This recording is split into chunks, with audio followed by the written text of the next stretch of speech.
అంతే కదా. అక్కడ అక్కడ ఎవరు హైదరాబాద్ సిటీ అజెండా పోయి వాడు పెట్టి హైదరాబాద్ దుకాణం కొలగొట్టి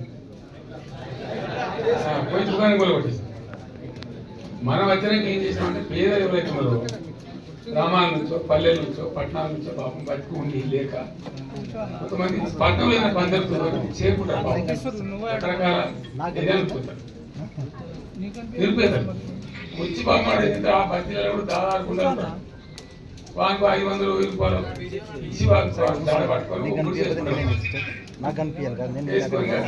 వాళ్ళు బతికేం రాదు, వాళ్ళు కూడా ఆ బతిలో ఉండే పెద్ద మనిషి ఇచ్చి బాబు కుక్కర్లు పెట్టుకున్నాం వేసుకుంటాం. అట్లాంటి వాళ్ళు చాలా మంది నాకు ఉద్యోగం కలిసింది. మన కోరేటి ఇంకా నన్ను కవింటాడు, ఆయన అద్భుతమైన పాటలు జీవితం మీద బాగా రాస్తాడు.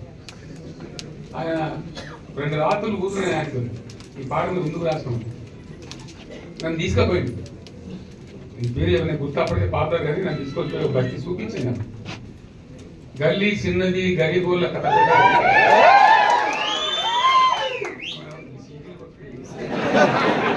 ఇదే తెలంగాణ నేను చెప్తున్నా కదా.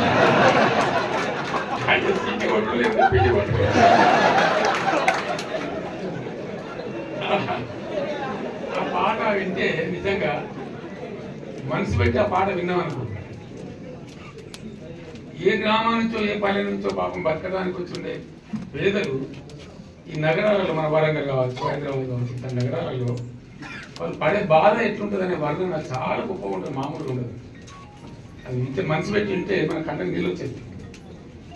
అవన్నీ సమీక్ష చేసి మొట్టమొదటి క్యాబినెట్ నేను ఏం చెప్పిన అంటే ఒక జీవో తీయండి, వాళ్ళందరూ ఎవరైతే ఉన్నారో వాడు ఎవరు బూళ్ళలో పెట్టుకోవాలి, వానికి ఎంతమంది మొగడు వాడు ఎంఆర్ఓ వాడిని బెదిరించలేదు, విఆర్ఓ వాడికి వాడిని బెదిరించలేదు, మున్సిపాలిటీ వచ్చి బెదిరించలేదు, వాళ్ళ బాధ వాళ్ళకి ఒకసారి ఇచ్చిపడేమని చెప్తే 1,28,000 మంది పేదలకు మనం హైదరాబాద్ సర్టిఫికేట్ ఇచ్చి వాళ్ళకి పట్టాలు ఇచ్చి బాధ్యత సాయం చేసింది. అక్కడనే కాదు మనం వేరే పట్టణాలు కూడా చేసినాం, అట్లే మన వరంగల్ కూడా చేసినాం, గోదావరి కండ కూడా చేసినాం, కొంత మంచి నాయకులు కూడా ఎక్కడ చేసినాం.